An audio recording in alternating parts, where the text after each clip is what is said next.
మహాగణాధిపతయే నమః. ఓం గురుభ్యో నమః. ఓం శ్రీమాత్రే నమః. పరమేశ్వర స్వరూపమైనటువంటి జ్యోతిష, వాస్తు మరియు ఇతర అనేకమైనటువంటి శాస్త్రములను మనకు అందించినటువంటి మహర్షులకి నమస్కారం. హయగ్రీవ హయగ్రీవ హయగ్రీవేతి యో వదేత్ తస్య నిస్సరతే వాణి జహ్నుకన్యా ప్రవాహవత్.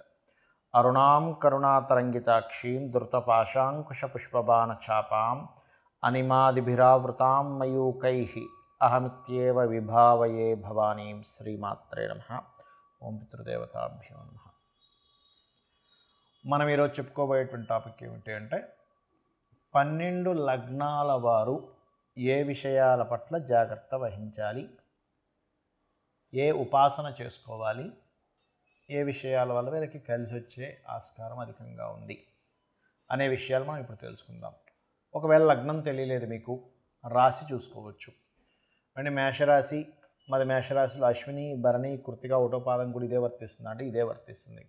అయితే ఫస్ట్ ప్రిఫరెన్స్ లగ్నానికి ఇవ్వండి, సెకండ్ ప్రిఫరెన్స్ రాశికి ఇవ్వండి లగ్నం తెలియని పక్షంలో. బికాజ్ ఆఫ్ మనిషి యొక్క మనస్సు కాబట్టి సెకండ్ ప్రిఫరెన్స్ దానికి ఇవ్వచ్చు, అందులో ఎటువంటి దోషం లేదు. అయితే దీనికి సంబంధించినటువంటిది ఇది మీరు పలానా లగ్నంలో లేదా రాశిలో పుట్టినందుకు ఇవి చెప్తున్నా. బట్ మీ పర్సనల్ చార్ట్ బట్టి కొన్ని కండిషన్స్ ఉంటాయి, అది నేను మీకు వీడియో ఆఖరిలో చెప్తాను. వీడియో ఆఖరి వరకు చూసినట్లయితే మీకు పరిపూర్ణంగా తెలుస్తుంది. ఇప్పుడు ఒక్కొక్క లగ్నం గురించి మనం తెలుసుకుందాం. వృషభ లగ్నము, వృషభ రాశి. వృషభం వారు పర్టికులర్గా మీరు మీ నక్షత్రం అంటే మీ లగ్నం ఇదైంది, ఇంకా హ్యాపీగా నేను చెప్పినది వెళ్ళిపోవచ్చు. లేదంటే లగ్నం తెలియదు, రాశి మాత్రమే తెలుసు, వృషభ రాశి అని తెలుసు, మా వాళ్ళు నోట్ చేయలేదు అనుకుంటే ఒకటే చెప్తాను నేను మీకు. వృషభ రాశిలో నక్షత్రాలు ఉంటాయి. కృత్తిక, రోహిణి, మృగశిర 1-2 పాదాలు ఉంటాయి. కృత్తికా నక్షత్రంలో జన్మించాము, ఉదయం నిద్ర లేచిన వెంటనే సూర్యుడిని, స్కందుడిని తలుచుకొని మీ మైండ్ అంటే మెడిటేషన్లో ఎక్కువగా ఆ నామం ఎక్కువగా చేయండి. ఎందుకంటే మనం ఏదైనా ఒక పని చక్కగా చేయగలుగుతున్నామంటే మన మైండ్ సెట్ ఎంతో స్ట్రాంగ్గా ఉంటేనే దాన్ని చేయగలుగుతాం. మనసు కనుక చంచలంగా ఉందా మనం ఏ పని చేయలేం. కాబట్టి మొట్టమొదటిగా మన మనసుని ఆధీనంలో తెచ్చుకునేటువంటి ప్రక్రియ కృత్తికా నక్షత్రం వారికి ఇది. అదేవిధంగా రోహిణి వారు శ్రీకృష్ణ పరమాత్మని లేదా అమ్మవారిని, రాజరాజేశ్వరి అమ్మవారిని తలుచుకోవచ్చు, లేదా అమ్మవారిది ఏదైనా సరే చేసుకోవచ్చు. అదేవిధంగా మృగశిర వారు కూడా స్కందుని ఆరాధన, ఓం స్కందాయ నమః.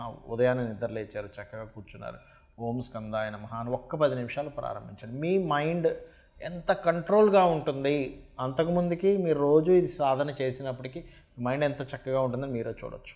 ఇక ఇక్కడ మనం విషయానికి వస్తే కనుక మీకు ఏ వాటి మూలంగా మీ యొక్క కర్మ సంబంధం కలిగి ఉంటుంది చూసుకున్నట్లయితే మదర్తో కొంత కర్మ సంబంధం కలిగి ఉంటుందండి. అంటే మదర్తో కొంత మీరు మదర్కి కొన్ని చేయాల్సిన సేవలు లేదా గురువులతో సర్వసాధారణంగా వృషభం వారికి చూసుకుంటే మీకు ఏమవుతుందంటే, మీరు గమనించండి, వృషభ లగ్నంలో జన్మించాము అంటే మీకు ఏదైనా మాస్టర్ ఒకటి చెప్పినప్పుడు ఇది కాదు ఇంకా బాగా చెప్పొచ్చు, ఇంకొక వర్షన్ ఉంటుంది అని మనకి ఆ మాస్టర్ చెప్పింది అంత సంతృప్తి అనిపించదు. బికాజ్ ఆఫ్ ఇది పాస్ట్ లైఫ్ నుంచి క్యారీ అవుతున్నటువంటి విషయం. ఇది మనం అనుకుంటాం ఏంటి ఈ అబ్బాయి మాస్టర్ని కూడా మనకి ఇంకా అలా చెప్పచ్చు ఇలా చెప్పచ్చు అంటున్నాడు, అందరికీ నచ్చింది అని అనిపిస్తుంది. కానీ అది అలా కాదు. అక్కడ ఏంటంటే ఆ మాస్టర్కి అంటే మాస్టర్స్కి ఇతనికి ఉన్నటువంటి ఒక కర్మ కంటిన్యూ అవుతున్నటువంటి అంశం అది.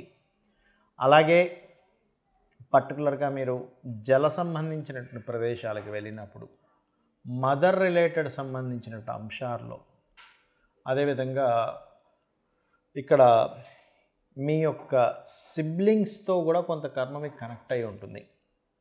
ఇక్కడ మెయిన్గా ఏమిటంటే కొన్ని ధార్మికమైనటువంటి విషయాలు చేసేటప్పుడు కానీ, గురువులతో కానీ, అంటే గురు సంబంధించిన వీటిల్లో కానీ కొంచెం మీరు వారి పట్ల అనవసరమైన ద్వేషాన్ని పెంచుకోకండి. సర్వసాధారణంగా నేను చూసినటువంటి కేసెస్లో ఒక 10-15 వేల జాతకాలు వృషభ లగ్నం మీద పర్టికులర్గా చూసినప్పుడు వీళ్ళ లైఫ్ పాస్ట్ లైఫ్ గురు సంబంధించిన వాటితోనే క్యారీ అవుతూ ఉంటుంది. బట్ ఇక్కడ ఏమవుతుందంటే వీరికి వచ్చేసరికి ఇక్కడ వీరితోనే తెలియని ఇంకా ఆ కర్మ కంటిన్యూ అవ్వడం వల్ల ఇబ్బంది వస్తూ ఉంటుంది. ఇది అందరికీ అవదండి, ఓన్లీ వృషభానికే. మరి మీకు కంఫర్ట్స్ ఏవి బాగుంటాయంటే గవర్నమెంట్ కంఫర్ట్స్ వచ్చే యోగం ఉన్న లగ్నం ఇది. అటువంటిది ఏదైనా గవర్నమెంట్ రిలేటెడ్ సంబంధించింది ఏదైనా వస్తే ఆపర్చునిటీ వదులుకోకండి. బిజినెసెస్ మూలంగా ధనయోగాలు, బుధుడు కనుక బాగున్నాడా బిజినెసెస్ మూలంగా అద్భుతమైన ధనయోగాలు, అందులో ముఖ్యంగా ఏదైనా ఒక ప్లానింగ్ ఏదైనా ఇవ్వడం ద్వారా ధనయోగాలు ఇస్తుంది ఇక్కడ. అయితే మీరు ముఖ్యంగా మీరు చేయవలసినటువంటిది విష్ణు సహస్రనామాలను మీరు ఎంత చేసుకుంటే అంత బాగుంటుందండి లైఫ్ అనేది, అందులో ఎటువంటి తిరుగులేదు. విష్ణు సహస్రనామాలు రెగ్యులర్గా చాంటింగ్ చేయండి. ఫినాన్షియల్ గ్రోత్ ఇస్తుంది ఇది మీకు. ఇప్పటి వరకు మనం ఏదైతే చెప్పుకున్నామో మీది గనక పలానా లగ్నం అయితే పలానా విషయాలు జాగ్రత్తగా ఉండండి అని, పలానా ఉపాసన చేయండి అని, లేకపోతే పలానా విషయాలు మీకు అందిపుచ్చుకుంటారని, మీ లైఫ్లో ఈ విషయాల్లో బాగుంటుంది మనం ఏవైతే చెప్పుకున్నామో ఇవన్నీ కూడా మీ లగ్నం బేస్ చేసుకొని దీన్ని స్థిరంగా ఉండేటువంటి కారకత్వాలు అంటారు.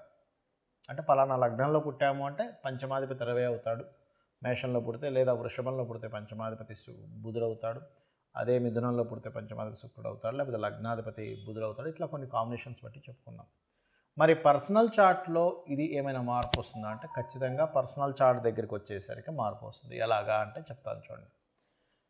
ఇప్పుడు టీటీ ఇంజెక్షన్ ఉంది. టీటీ ఇంజెక్షన్ ఏదైనా సెప్టిక్ అయితే వేస్తారు. ఇప్పుడు ఆ ఇంజెక్షన్ అందరికీ పడదు, కొంతమందికి టెస్ట్ చేస్తారు. మీరు కొంతసేపు కూర్చోండి, ఎందుకండి అది అందరికీ వాడడానికే కదా అంటే కొంతమందికి స్పెసిఫిక్గా కొన్ని పడవు. కొన్ని ఫుడ్స్ కావచ్చు, కొన్ని మెడిసిన్స్ కావచ్చు, కొన్ని వాతావరణాలు కావచ్చు, కొంత నీరు కూడా. ఒక్కోసారి చూడండి, నేను వేరే దగ్గరికి వెళ్ళానండి, అక్కడ వాటర్ నాకు పడలేదండి అంటాం, అక్కడ గాలి నాకు పడలేదండి అంటాం, ఆ ఫుడ్ నాకు పడలేదండి అంటాం. ఎందుకంటామండి? మరి మిగతా 100 మంది బాగానే ఉన్నారుగా, నీకు ఒక్కడికి ఎందుకు ఇలా అయిందంటే బికాజ్ ఆఫ్ ఎవరి శరీరతత్వాన్ని బట్టి వారికి ఎలా అయితే కొన్ని విషయాలు బాగా పడతాయి, కొంతమందికి బాగా పడవు. అదేవిధంగా సబ్జెక్ట్స్ కూడా చూడండి, 40 మంది పిల్లల్ని కూర్చోబెట్టి టీచర్ చెప్తే అందులో ఒకరికి అద్భుతంగా అర్థమవుతుంది, కొంతమందికి అసలు సబ్జెక్ట్ అర్థం కాదు. ఎందుకు? మరి అందరికీ ఒకలాగే చెప్పింది కదా టీచర్ అంటే బికాజ్ ఆఫ్ వాళ్ళకున్నటువంటి అవగాహన, వాళ్ళకున్న ఇంట్రెస్ట్, ఇవన్నీ మనం బేరేజ్ చేసుకుంటాం. అంటే పర్సనల్గా ఉండే వాళ్ళ తెలివితేటలు కానీ వాళ్ళకుండే శరీరతత్వాన్ని బట్టి వాళ్ళకి తెలుస్తూ ఉంటుంది. అలాగే మీ జన్మజాతకంలో ఉండే కాంబినేషన్స్ ఇప్పుడు నేను చెప్పినవి ఏవైతే ఉన్నాయో కొంతవరకు అది మారుస్తూ ఉంటుంది. అంటే ఉదాహరణకి నేను మీకు మేషలగ్నం వారికి అప్పుల విషయంలోనే మెయిన్గా జాగ్రత్తగా ఉండాలని చెప్పాను.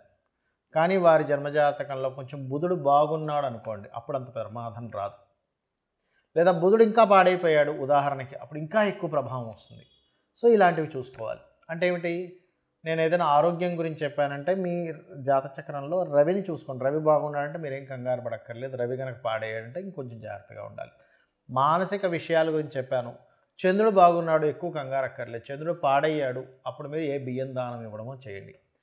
అలా కాకుండా యాక్సిడెంట్స్ లేకపోతే భూ వివాదాలు ఎక్కువగా ఉంటాయి ఈ లగ్నం వారికి అని చెప్పాను అనుకోండి, అప్పుడు మీరు చేయవలసింది ఏంటంటే కుజుడు బాగున్నాడా టెన్షన్ ఏం పెట్టుకోకండి. కుజుడు పాడైతే అప్పుడు మీరు కందులు దానంగా ఇవ్వడం, సుబ్రహ్మణ్యేశ్వర స్వామి ఆరాధన చేసుకోవడం, వారాహి అమ్మవారి ఆరాధన చేసుకోవడం చేయండి. అదేవిధంగా బుధుడు పాడయ్యాడు, అప్పుడు విష్ణు సహస్రనామాలు బాగుంటే ఏం టెన్షన్ పడక్కర్లేదు. అంటే ఇప్పుడు నేను చెప్పినటువంటివి ఏవైతే ఉన్నాయో గ్రహం కనుక బాగుంది, ఆ రాసులు కనుక బాగున్నాయి, టెన్షన్ పడకండి. ఆ రాసులు బాగోలేవండి, ఆ గ్రహం పాడైంది, మరింత ఎక్కువ జాగ్రత్త తీసుకోండి అని నేను మీకు క్లారిటీ ఇస్తున్నాను. అదేవిధంగా గురువు అయితే శనగలు దానంగా ఇవ్వడం, గురువులు అంటే ఏదైనా బంగారానికి సంబంధించినటువంటి టీచింగ్ లైన్స్ సంబంధించిన విషయాల్లో కొంత జాగ్రత్తగా ఉండాలి. శుక్రుడైతే వివాహ సంబంధించిన విషయాల్లోని, శని భగవానుడైతే మీరు చేసే జాబ్ రిలేటెడ్ సంబంధించిన విషయాల్లోని, హెల్త్ విషయాల్లోని, రాహు అయితే విదేశాలకు వెళ్ళి అక్కడ ఉండేటువంటి విషయాల్లోని, కేతు అయితే కొంత ఆధ్యాత్మికత లేదా కొంత వైరాగ్య సంబంధించిన కొంతమందికి వస్తుంటుంది. అది పర్టికులర్గా ఏంటంటే కొన్నిసార్లు అయ్యో ఇటువంటి వైరాగ్యం ఈ సమయంలో రావడం ఏమిటి అనుకుంటూ ఉంటాం. ఏది మన మహాభారతంలో ఆ యొక్క యుద్ధం జరిగే సమయంలో అర్జునుడికి వచ్చినట్టు, అంటే ధర్మాన్ని వీడి ఒక రకమైన వైరాగ్యం. అప్పుడు కృష్ణుడు లాంటి వాడు మనకు కావాలి. ఆ శ్రీకృష్ణ పరమాత్మ యొక్క భగవద్గీత ఎవరైతే వింటారో ఈ వైరాగ్యం కూడా తగ్గుతుంది. సో నేను చెప్పినటువంటివి పర్సనల్ చార్ట్లోకి వచ్చినప్పుడు కొంత మార్పు వస్తుంది అనేటువంటి విషయాన్ని మీరు అర్థం చేసుకుంటూ నేను చెప్పినటువంటి పరిహారాలు మీరు చేసుకొని ఆ పితృదేవతల అనుగ్రహం కూడా పొంది లలితాంబిక అమ్మవారి యొక్క అనుగ్రహం కూడా పొందాలని మనస్ఫూర్తిగా కోరుకుంటూ మీ యొక్క జీవితాలు మరింత ఉజ్వలంగా మరింత సక్సెస్ఫుల్గా సాగాలని మనస్ఫూర్తిగా కోరుకుంటూ శ్రీమాత్రే నమః.